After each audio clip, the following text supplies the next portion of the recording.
I'd always dreamed of visiting Antigua and Barbuda, turquoise waters, white sandy beaches, and a history steeped in pirate lore. I finally got my chance last year, tagging along with my friend Sarah, a photographer, on a trip to capture the untamed beauty of the islands. I thought I'd be seeing the typical island scenes, but what we found instead left us both scarred in ways we could never fully explain. Our base was a small cottage Sarah rented from a local family in a secluded spot on the north side of Antigua. It was nestled by the coast, a perfect spot for sunrise photography. The family was friendly but strangely evasive when it came to certain parts of the island. They'd cautioned us, for instance, against venturing out near the old ruins in the hills. Those ruins have been there for hundreds of years, Sarah's contact, a local named Emery, warned. The old sugar plantations. They have spirits that don't rest well. Sarah laughed it off, but Emery's warning echoed in my head. He had that serious, knowing look, as if he'd seen things and didn't need to prove it to anyone. The first few days went by as planned.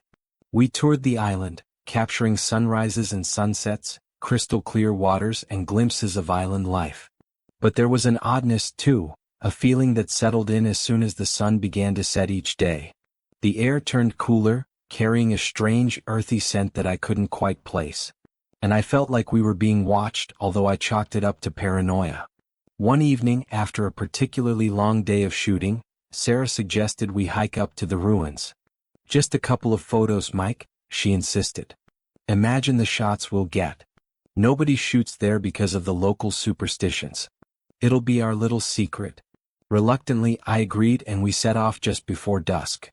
The trail twisted through dense forest, and soon we were deep in a jungle that seemed to swallow all sound. The shadows lengthened, twisting in ways that didn't seem natural, and as we neared the ruins, a chill settled over me that had nothing to do with the temperature.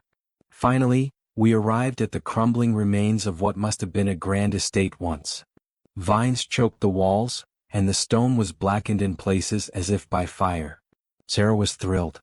She started snapping photos immediately, capturing the decayed grandeur of the place. But I couldn't shake the feeling that we weren't alone. As she continued shooting, I wandered into what looked like the main building. Inside, the air was thick, damp, almost suffocating. The floor was littered with fragments of broken pottery and old glass bottles, relics of a time long past. Strange markings adorned the walls, faded symbols that seemed to pulse with a life of their own in the dim light. "Sarah," I called, my voice barely above a whisper, "I think we should go." But Sarah didn't answer. Instead, the silence seemed to press down on me, thick and oppressive. I looked around, but she was nowhere in sight. "Sarah?" I called again, louder this time, my voice echoing off the stone walls. Still nothing. Panicking, I hurried back outside, only to find her standing in front of what looked like a broken-down well, her back turned to me. She was staring down into it, utterly still. "Sarah?" I shouted, running up to her. She didn't respond, didn't even acknowledge me. I put a hand on her shoulder, and she finally turned, her face pale and her eyes wide with a fear I'd never seen before. "There's something down there," she whispered. I glanced into the well, but it was pitch black. A rancid smell wafted up from its depths, thick and nauseating. I pulled her back, but she resisted, staring back down into the darkness with a strange fascination. "We need to leave, Sarah. Now," I insisted, my voice barely concealing the terror rising in my chest. Reluctantly, she nodded, and we started back down the trail.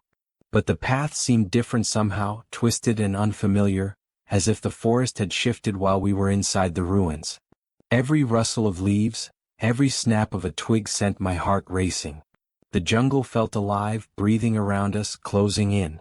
We finally stumbled out of the forest just as night fell. Back at the cottage, Sarah barely spoke, her face pale and drawn. She locked herself in her room, refusing to come out. That night, I barely slept, haunted by dreams of dark wells and twisted shadows. I could still smell that awful stench from the well, as if it had soaked into my skin. The next morning, I woke to find Sarah gone. Her camera and gear were still there, but she was nowhere to be found. Panicked, I searched the cottage and the surrounding area, calling her name until my voice was hoarse. I found nothing but silence. Desperate, I went to Emery, explaining what had happened. His face grew grave as he listened, and when I finished, he shook his head. Those ruins? They're cursed.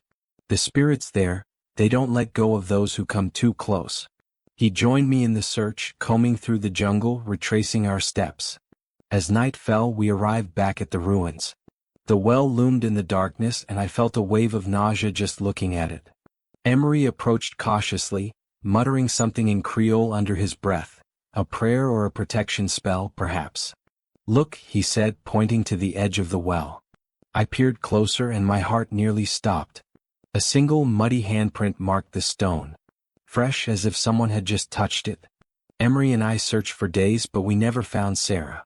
Eventually, I returned home, carrying her camera and the weight of her disappearance with me. Months passed, but the memories of that night lingered, haunting me in ways I couldn't explain. I couldn't bring myself to look through Sarah's photos, the pain of her loss too raw, too fresh.